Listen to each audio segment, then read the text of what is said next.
Music studio गया।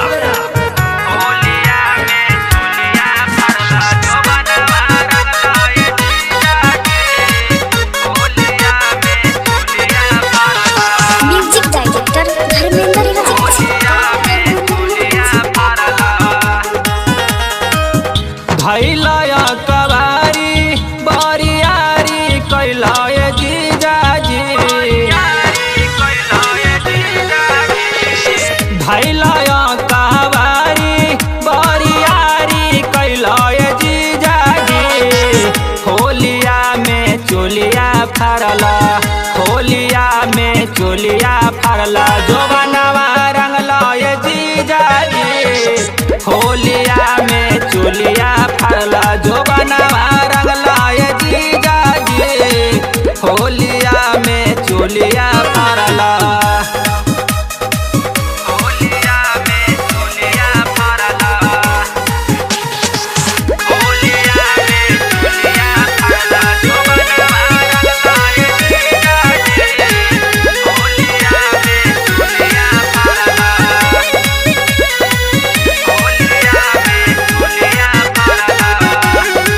कि हम नए लहंगवा के नासला देहिया में रंगवा घसला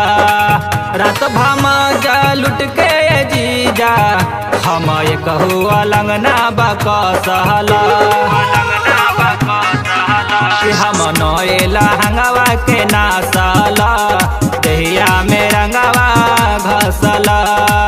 रात भम लुट के जीजा हम कहू अलंगना बकसल रंग जबरी तू सगरी लगैल जीजा जी आय हाय ढाके पाजा में माजा तू लुटला सा जीजा जी आय हाय कापेला जब शरीरिया हो कि भिरिया अइला जीजा जी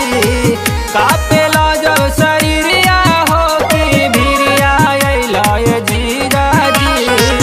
होलिया में चोलिया फरला होलिया में चोलिया फरला जोबनवा रंगलय जीजाजी होलिया में चोलिया फरला जोबनवा रंगलय जीजाजी होलिया में चोलिया फरला होलिया में चोलिया फरला होलिया में चोलिया फरला जोबनवा रंगलय जीजाजी होलिया में चोलिया फरला होलिया में चोलिया फरला कि रात खेला खेले गैलू हमरा खाती से अब पिया भी न जाइब मोरा बच के धक धक करेला छाती जीजा मल्ला न हमरा तू बाती के कि रात खेला खेले गैलू हमरा खाती से अब पिया भी न जाइब मोरा बच के धक धक करेला छाती जीजा मल्ला न हमरा तू बाती के कि मोरा कोमल कलैया मा मोड़लाए जीजा जी आय हाय कि हमरे कहू अलंगना बकसलाए जीजा जी आय हाय कैला दूरा गतिया हो अजरतिया में ये जीजा जी कैला दूरा गतिया हो अजरतिया में ये जीजा जी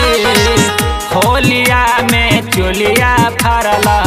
होलिया में चोलिया फरला जोबनवा रंगला ये जीजा जी